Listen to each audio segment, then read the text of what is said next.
15 अगस्त पर गरीब दर्जी बहू की तिरंगा ड्रेस के आगे फीकी पड़ी अमीर बेटी की ड्रेस। शहर के एक छोटे से मोहल्ले में दो परिवार आमने सामने रहते हैं। एक तरफ दिव्या का ससुराल है, जहां दिव्या अपनी नई महंगी ड्रेस घर वालों को दिखाती है। ड्रेस की तारीफ करवाने के बाद दिव्या ससुराल से निकलकर पड़ोस में अपने मायके पहुंचती है, जहां कल्याणी की गरीब बहू अक्षरा फर्श पर पोंछा मार रही होती है। मम्मी जरा ये मेरी न्यू ड्रेस तो देखना, पूरे 25,000 की है। कैसी है जल्दी बताओ। अरे वाह मेरी बच्ची, तुझ पर तो बड़ी अच्छी लग रही है ड्रेस। ऐसा लग रहा है कि ये ड्रेस सिर्फ तेरे लिए ही बनी हो, बहुत प्यारी है। हाँ ननद जी, ये ड्रेस तो बहुत अच्छी है, आप पर जच रही है ये ड्रेस। और आपको पता है ये ड्रेस मैंने। माँ अपनी इस गरीब बहू को समझा दो, मुझसे ना बोला करे। इसके गंदे कपड़े, इसकी गंदी शक्ल, इसे देखकर मुझे घिन आती है माँ। अरे गरीब, क्यों मेरी अमीर बेटी के मुंह लगती है? नजर मत लगा इसे। और इसके महंगे ड्रेस को पोछा मार रही है तो चुपचाप पोछा मार, वरना यही पोछे का पानी उलट दूंगी तेरे ऊपर, बेवकूफ। मम्मी जी आप मुझे ऐसे क्यों डांट रही हैं? मैंने तो नंद जी की तारीफ ही की है। वाकई ये ड्रेस नंद जी पर बहुत अच्छी लग रही है। तो जैसी 2 कौड़ी की लड़की मुझे कॉम्प्लीमेंट करे, ये भी तेरी औकात से बाहर है। मैं मायके में लाडली बेटी और ससुराल में रानी हूँ। प्यार, इज्जत और पैसा सब मेरे पास है, और तेरे पास न पति न ससुराल का अपनापन। बस मजबूरी में हम तुझे यहाँ झेल रहे हैं। अब चुपचाप पोछा लगा और ज्यादा बकवास मत कर।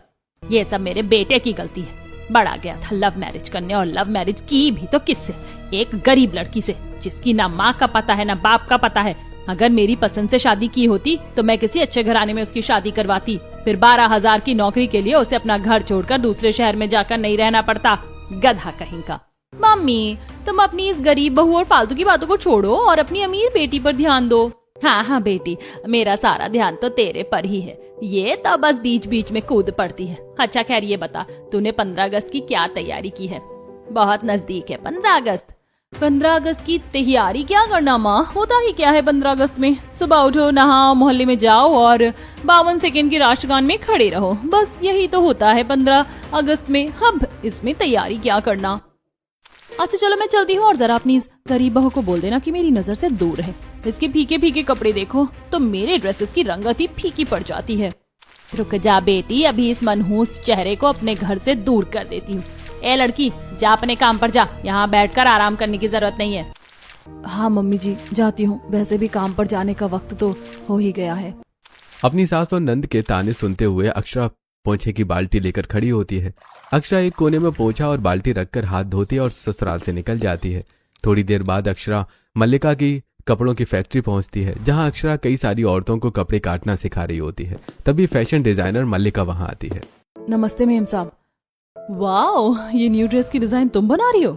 जी मैं ही बना रही हूँ, पर अभी पूरी बनी नहीं है। इस डिजाइन में कुछ कमी लग रही है।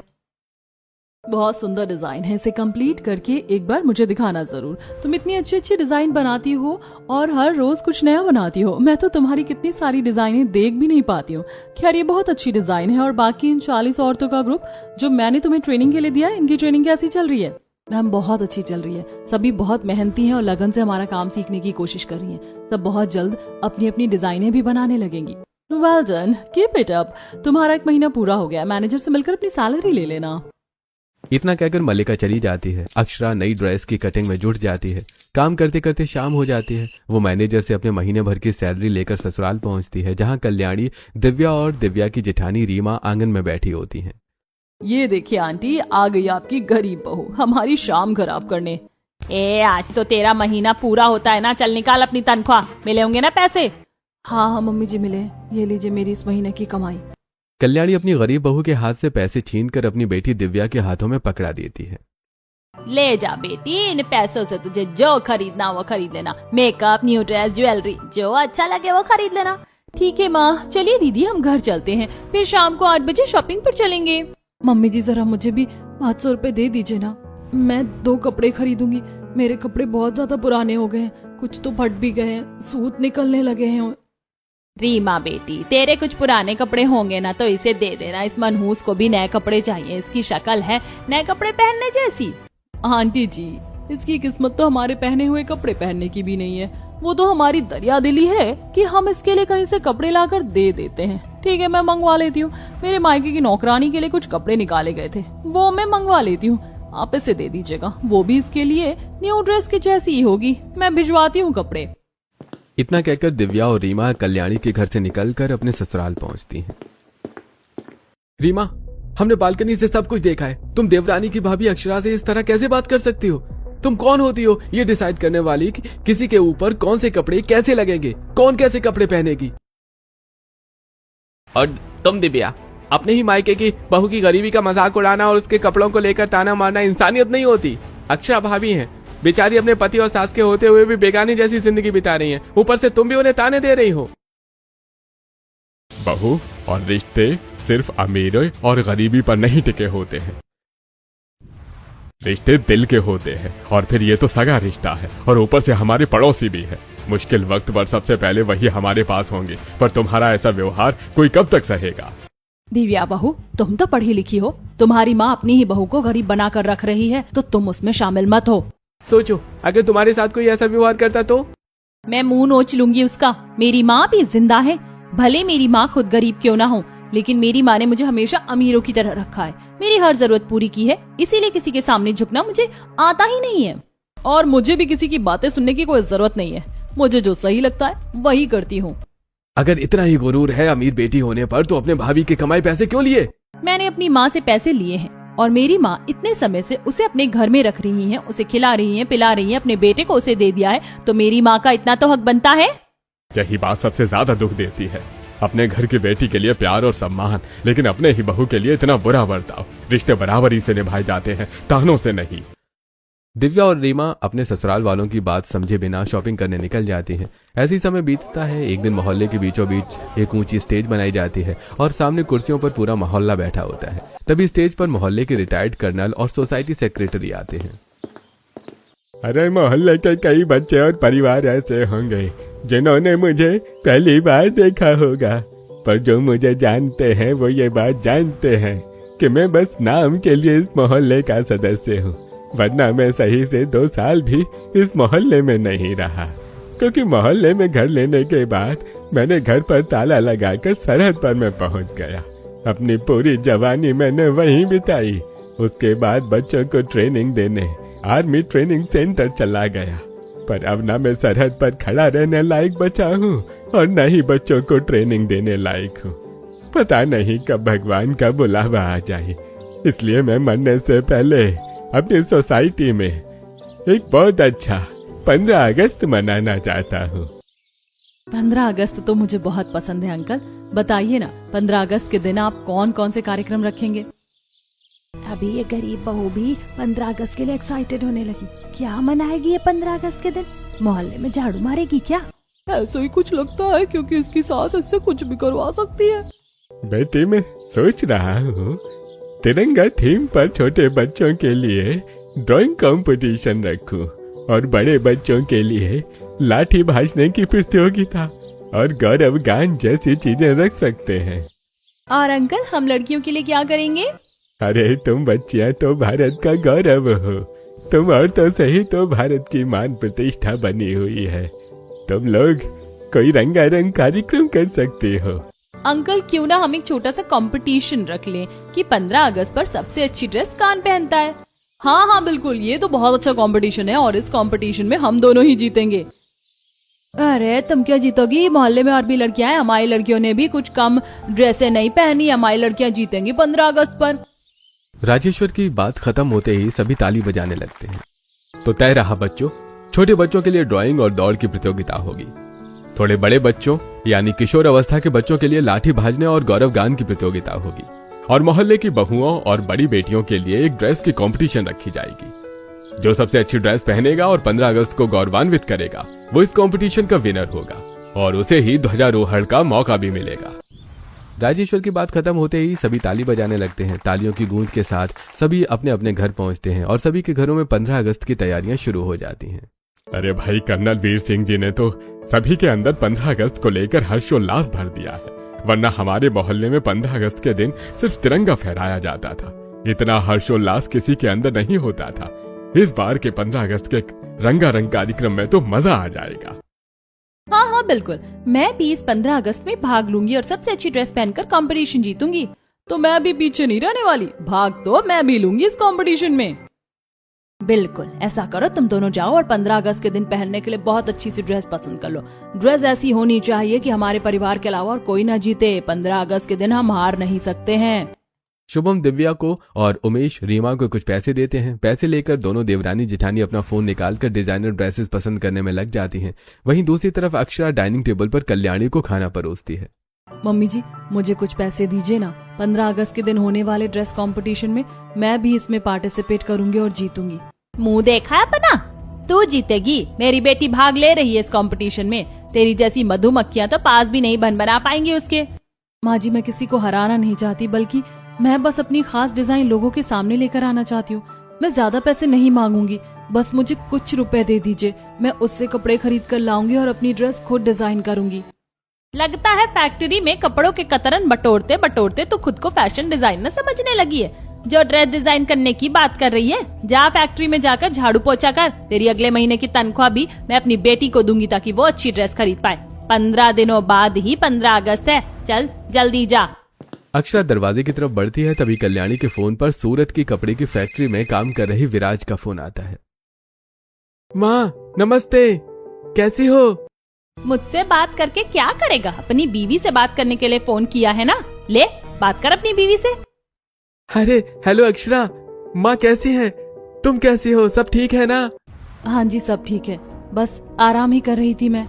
तुम्हें पता है 15 अगस्त के दिन मुझे छुट्टी मिल गई है।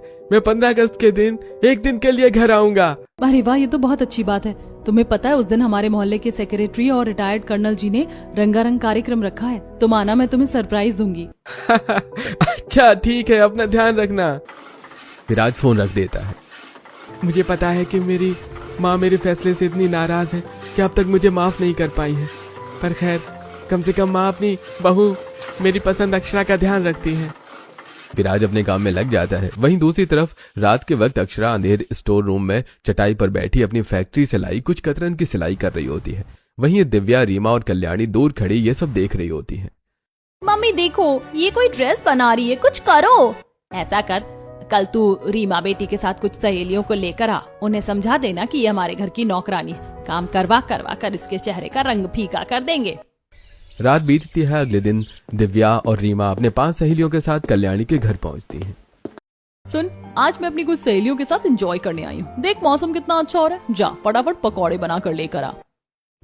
पकौड़े तो मैं बना देती, पर मेरे फैक्ट्री जाने का समय हो गया। अगर फैक्ट्री नहीं गई तो फिर मेरी इस महीने की तनख्वाह कट जाएगी। तू पहले मेरी अमीर बेटी और उसकी सहेलियों की खातिरदारी कर, उसके बाद फैक्ट्री चली जाना। अक्षरा रसोई में आती है और पकौड़े का घोल बनाकर गरम तेल में पकौड़े छानती है। दूसरी तरफ दिव्या अपनी 5 सहेलियों और कल्याणी के साथ आंगन में बैठ जाती है। तभी हल्की बारिश शुरू हो जाती है। देख दिव्या, हल्की बारिश शुरू हो गई, ऐसा कर चाउमीन भी बनवा ले। मेरे लिए पास्ता भी बनवा लेना। पकौड़ों के साथ साथ चाउमीन और पास्ता भी बना लेना। अक्षरा पकौड़े बनाकर प्लेट में सजाती है और बालकनी में लेकर आती है। पकौड़े देने के बाद अक्षरा वापस रसोई में जाकर चाउमीन और पास्ता बनाने लगती है। रसोई की गर्मी और लगातार काम करने से अक्षरा पसीने से भर जाती है। बाहर कितनी अच्छी बारिश हो रही है, मन तो कर रहा है थोड़ी देर बारिश देख लूं, लेकिन इतना काम पड़ा है कि रुकने का समय ही नहीं है। अक्षरा चाउमीन और पास्ता तैयार करके दोनों चीजें एक साथ लेकर आंगन में पहुंचती है। अरे सब साथ में लेकर क्यों आ गई? हम क्या जानवर हैं कि सब कुछ साथ में खाएंगे? बारिश में ठंडा हो जाएगा ना। अच्छा ठीक है, मैं एक एक करके लेकर आती हूँ। तेरे बस का नहीं है इतना काम, जा पहले जूस लेकर आ। अक्षरा फिर रसोई में आती है और सभी के लिए फलों का जूस निकालकर बाहर आंगन में लेकर आती है। दिव्या और उसकी सहेलियां जूस पीते हुए जानबूझकर फर्श पर जूस गिरा देती हैं। ओ सॉरी, गलती से गिर गया। कोई बात नहीं, हमारे घर की नौकरानी है ना, तुम लोगों की सेवा के लिए। चल जल्दी से इसे साफ कर। आप लोग ऐसा क्यों कर रहे हैं? मैं सब समझ रही हूँ, आप लोग बस मुझे परेशान करने के लिए सब कर रहे हैं, पर क्यों? चुपचाप पोछा मार, ज्यादा जुबान मत चला वरना अच्छा नहीं होगा। अक्षरा चुपचाप पोछा लेकर फर्श साफ करने लगती है। जा अब खाना बना। मेरी अमीर बेटी की 5 सहेलियां दोपहर का खाना, शाम का नाश्ता और रात का खाना खाकर ही जाएंगी। खाने में कोई कमी नहीं होनी चाहिए। 5 लोगों का खाना और फिर हम सभी का खाना, बहुत सारा खाना बनाना होगा। ननद जी जरा रसोई में मेरी मदद करवा दीजिए। दिव्या अपने गिलास में बचा झूठा जूस अक्षरा के चेहरे पर फेंक देती है। ले करवा दी तेरी मदद। तेरा चेहरा धुलवा दिया, अब तुझे नींद नहीं लगेगी। चल जा रसोई में काम कर। कैसी फीकी ड्रेस पहन रखी है। ठीक किया दिव्या, इसके साथ ऐसा ही होना चाहिए। इसके कपड़ों से ही इसकी औकात पता चलती है। इतनी फीकी ड्रेस में कौन घूमता है? तू बता रही थी कि 15 अगस्त डिजाइनर ड्रेस कंपटीशन में भाग लेना चाहती है। ऐसे फीके कपड़ों में जीतेगी ये 15 अगस्त का कंपटीशन? अवंतिका और सीमा अक्षरा को देखकर हंसने लगती है। अक्षरा कुछ नहीं कहती और चुपचाप रसोई में आकर खाना बनाने लगती है। गर्म रसोई में लगातार काम करते करते अक्षरा पसीने से भीग जाती है। बाहर बारिश लगातार होती रहती है, लेकिन अक्षरा बारिश को देखने तक नहीं जा पाती। दोपहर का खाना तैयार करके अक्षरा डाइनिंग टेबल पर सभी को खाना परोसती है। कपड़े तो इतने गंदे और फीके हैं, पता नहीं खाना कैसे बनाया होगा। सच में मेरा तो मन भी नहीं कर रहा खाने का, लेकिन भूख भी लगी है। चलो खाकर देखते हैं। अक्षरा चुपचाप सभी को खाना परोसती रहती है। तानों के बावजूद अक्षरा किसी को जवाब नहीं देती और दोपहर का खाना खत्म होने के बाद बर्तन साफ करने में लग जाती है। अक्षरा, दिव्या, रीमा, कल्याणी और 5 सहेलियों की खातिरदारी में लगी रहती है। दोपहर के खाने के बाद शाम का नाश्ता और फिर रात का खाना तैयार करती है। रात के 12 बजे सारे काम खत्म करने के बाद दिव्या की 5 सहेलियां अपने अपने घर वापस चली जाती हैं और अक्षरा स्टोर रूम में अपनी चटाई पर सुई धागा लेकर बैठ जाती है। तभी कल्याणी ढेर सारे कपड़े लेकर आती है और कपड़ों का ढेर अक्षरा के चेहरे पर फेंक देती है। क्या यहाँ आकर बैठ गई? चलिए सारे कपड़े धो। इतने सारे गंदे कपड़े तेरा बाप धोएगा? माँ जी, मेरे मरे हुए पिताजी को क्यों बीच में लेकर आ रही हैं? फिर जुबान चलाई। चल जा कपड़े धो। अक्षरा कपड़ों का ढेर उठाती है और बाथरूम में आकर हाथ से कपड़े धोने लगती है। कपड़े धोते धोते रात के 1 बज जाते हैं। अक्षरा वापस स्टोर रूम में आती है और अपनी चटाई पर बैठकर सुई धागा उठाती है। थक गई हूँ, कमर दुख रही है। सुबह से रसोई में खड़ी थी, इसीलिए पैर भी दुख रहे हैं। दिन भर काम किया, इसीलिए हाथ भी दुख रहे हैं। कपड़े धोकर तो आज हाथ और ज्यादा दुखने लगे हैं, लेकिन मैं रुकूंगी नहीं, थकूंगी नहीं। मुझे अपनी ड्रेस डिजाइन करनी ही है। मैं अपनी ड्रेस जरूर डिजाइन करूंगी। अक्षरा तेज नींद, बदन तोड़ दर्द के बावजूद सुई धागा उठाती है और अपनी ड्रेस की डिजाइन तैयार करने में लग जाती है। सिर्फ 1 हफ्ता ही बचा है 15 अगस्त आने में। मुझे बहुत अच्छी तिरंगा ड्रेस बनानी है। अक्षरा अपनी जमा की हुई नारंगी, सफेद और हरे कपड़ों की कतरनें निकालती है और उन्हें आपस में सिलने लगती है। नींद से अक्षरा की आंखें बार बार झपकती हैं। तभी सुई अक्षरा की उंगली में चुभ जाती है। माँ, सुई धंस गई। मेरी सुई धंस गई। बहुत नींद लग रही है, क्या करूं? उंगली में दर्द और आंखों में नींद के बावजूद अक्षरा सुई धागा हाथ में लिए बैठी रहती है। कुछ ही देर में अक्षरा वहीं चटाई पर सो जाती है। अगली सुबह अक्षरा की नींद खुलती है। अक्षरा अपनी अधूरी ड्रेस को देखती है। हे भगवान, कुछ नहीं बना पाई और अभी तुरंत काम पर निकलना पड़ेगा। अक्षरा फटाफट नहाकर कल्याणी के लिए नाश्ता बनाती है और घर की साफ सफाई करके मल्लिका के कपड़ों के कारखाने पहुंचती है। कारखाने में पहुंचते ही मल्लिका अक्षरा के पास आती है। अक्षरा, कल काम पर क्यों नहीं आई? बिना बताए छुट्टी ले ली? ऐसे कोई छुट्टी लेता है? और मैंने सुना है कि तुम कपड़ों की कतरन भी लेकर गई थी, उसके बारे में भी मुझसे नहीं पूछा। कतरने काम की नहीं है, इसीलिए मैं मना नहीं करती, लेकिन आगे से कुछ भी लेकर जाना हो तो पूछ कर लेकर जाना। मैम, मुझसे गलती हो गई, मुझे माफ कर दीजिए। तुम्हें आज और कल का सारा काम आज ही पूरा करना पड़ेगा। तुम्हें पता है ना, तुम्हारे बिना यहाँ काम अटक जाता है। तुम्हारे अंडर में 40 लड़कियां काम करती हैं। इन लड़कियों को काम कौन देगा? कल तुम आई नहीं, कुछ बताया नहीं, कोई इन्फॉर्मेशन नहीं दी। मैं इन 40 लड़कियों को काम असाइन नहीं कर पाई। पूरा दिन मशीनें बंद रही। फैक्ट्री का कितना नुकसान हुआ है पता है? मैम, मुझे माफ कर दीजिए, आगे से ऐसा कभी नहीं होगा। मैं भी फटाफट काम शुरू करती हूँ। ठीक है, अब बातें बंद करो और काम शुरू करो। आज का और कल का काम पूरा होना चाहिए। जी मैम। अक्षरा तुरंत काम में लग जाती है। कल का अधूरा काम और आज का काम पूरा करने में अक्षरा पूरे दिन व्यस्त रहती है। रात के 8 और सारी सफाई करते करते 9 बज जाते हैं। आखिरकार काम पूरा करके अक्षरा थके कदमों से घर लौटती है। घर में दिव्या और रीमा कल्याणी के साथ कई सारी डिजाइनर ड्रेसेस लेकर बैठी होती हैं। दोनों एक एक ड्रेस देखकर पसंद कर रही होती हैं। ये वाली कितनी अच्छी है, ये वाली भी बहुत सुंदर है, और ये तो सबसे अच्छी है। हाँ, ये वाली ड्रेस तो 15 अगस्त के कंपटीशन में बहुत अच्छी लगेगी। मैं ननद जी को हराना नहीं चाहती हूँ। मैं तो बस एक कोशिश करना चाहती हूँ जो माँ जी और विराट जी को खुशी देके, जिसके वो हमेशा से हकदार हैं। वैसे नंद जी 15 अगस्त के दिन ऐसी ड्रेस क्यों पसंद कर रही हैं? ननद जी, माना आप अमीर हैं, लेकिन 15 अगस्त के दिन कुछ तिरंगे जैसा पहनना चाहिए। उस दिन तिरंगे के रंगों वाली ड्रेस ज्यादा अच्छी लगेगी। तू 2 कौड़ी की दर्जी, अपने कपड़े बन नहीं रहे तुझसे, और तू मुझे सिखाने आई है कि तिरंगा ड्रेस पहननी चाहिए। तिरंगा ड्रेस बहुत कॉमन है। 15 अगस्त आते ही सभी लड़कियां तिरंगे का दुपट्टा ओढ़कर घूमने लगती हैं। उसमें मैं कैसे जीतूंगी? मैं एक अच्छी डिजाइनर ड्रेस पहनूंगी और कंपटीशन जीतूंगी। देख रही है ये डिजाइनर ड्रेस? ये मैंने हमारे शहर के सबसे बड़े फैशन हाउस की फैशन डिजाइनर मल्लिका जी से खरीदी है। अक्षरा ड्रेस ध्यान से देखती है और फिर अपने स्टोर रूम में वापस अपनी चटाई पर बैठकर अपनी अधूरी ड्रेस सिलने बैठ जाती है। अक्षरा कपड़ों की लंबी लंबी कतरनों को एक दूसरे से जोड़कर सिलने लगती है। धीरे धीरे कतरनों का आकार तिरंगे की लहर जैसा बनने लगता है। इन लंबी लंबी कतरनों से मैं एक लहरदार तिरंगे का दुपट्टा तैयार करूंगी जो मेरी ड्रेस के साथ रहेगा। इससे मेरी ड्रेस खराब भी नहीं लगेगी और ड्रेस को एक नया लुक भी आएगा। अक्षरा पूरे ध्यान से कतरनों को सिलती रहती है और अपनी तिरंगा ड्रेस को नया डिजाइन देने में लग जाती है। देर रात दिव्या अपनी बालकनी से अक्षरा को देख रही होती है। इसको बनाने दो इसकी ड्रेस। 14 अगस्त की रात मैं इसकी पूरी ड्रेस की कतरन कतरन कर दूंगी। फिर देखती हूँ 15 अगस्त के दिन ये कौन सा तिरंगा लहराती है। समय बीतता है और 14 अगस्त की रात आ जाती है और अक्षरा तिरंगा थीम पर एक अकाउंट तैयार करती है जिसके पीछे लहरदार दुपट्टा लगाती है। उस रात मोहल्ले के सभी बच्चे पूरे मोहल्ले में तिरंगा, माइक, कुर्सी और स्टेज लगाने में लगे होते हैं। देर रात दिव्या कैंची लेकर चुपके से कल्याणी के साथ स्टोर रूम में सोई अक्षरा की ड्रेस के पास आती है और दिव्या कैंची से ड्रेस के कमर के नीचे वाले हिस्से को काटना शुरू कर देती है। ऐसा लग रहा है जैसे चूहों ने ड्रेस को तर दी हो। दिव्या कल्याणी वापस चली जाती है। रात में 3 बजे अक्षरा की हल्की आंखें खुलती हैं और वो अपनी कुतरी हुई ड्रेस की एक झलक देखते ही उठकर बैठ जाती है।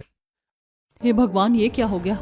लगता है ड्रेस को चूहे कुतर गए, पर ये चूहे का कुतरा नहीं है। अब क्या करूं? कुछ समझ नहीं आ रहा। विराज भी यहाँ नहीं है। मम्मी जी से कहूंगी तो मम्मी जी मेरी मदद नहीं करेंगी और ननद जी ने ही ये कारनामा किया है। अक्षरा अपनी तिरंगा ड्रेस को हाथ में लेकर असमंजस में इधर उधर देखती रहती है। ऐसी सुबह के 6 बजते ही मोहल्ले में माइक बजने लगता है। पूरा मोहल्ला स्टेज के आगे लगी कुर्सियों पर सफेद कुर्ते पहनकर, जेब पर तिरंगा लगाकर, हाथों में छोटे छोटे तिरंगे लेकर बैठ जाता है। बच्चों की ड्राइंग कंपटीशन शुरू होती है। रिटायर्ड कर्नल वीर सिंह के 12 जवानों की battalion senior army officer Abhimanyu के साथ स्टेज पर बैठती है। 15 अगस्त के सभी कार्यक्रमों के साथ हमारी ड्रेस कंपटीशन भी होगी। जो भी इस कंपटीशन का विनर होगा उसी को 15 अगस्त का तिरंगा फहराने का मौका मिलेगा और विनर सिलेक्ट करेंगी मशहूर फैशन डिजाइनर मल्लिका जी। 15 अगस्त ड्रेस कंपटीशन में दिव्या, रीमा और मोहल्ले की 2 और लड़कियां डिजाइनर ड्रेस पहनकर मंच पर आती हैं। मल्लिका बेस्ट ड्रेस डिसाइड करने आगे आती है। सारी ड्रेस तो मेरी ही हक की है, इसीलिए मुझे तो सभी ड्रेसेस पसंद है। लेकिन जो मैं सोच रही थी वो अभी तक दिखाई नहीं दिया। कोई और प्रतियोगी है? हाँ, कल्याणी जी की बहू ने भी तो कंपटीशन में नाम लिखवाया था। कल्याणी जी कहाँ है वो गरीब हमारे सामने कंपटीशन में आएगी। रहने दीजिए सेक्रेटरी जी, उसके बिना ही विनर अनाउंस करवा दीजिए। नहीं, 1 मिनट रुकिए। अगर अक्षरा ने नाम लिखवाया है तो अक्षरा जरूर कंपटीशन में भाग लेगी। माँ, अक्षरा कहाँ है? बुलाओ उसे। सूरत से अभी अभी लौटा विराज अक्षरा के प्रति कल्याणी के व्यवहार से अनजान कल्याणी की तरफ देखने लगता है।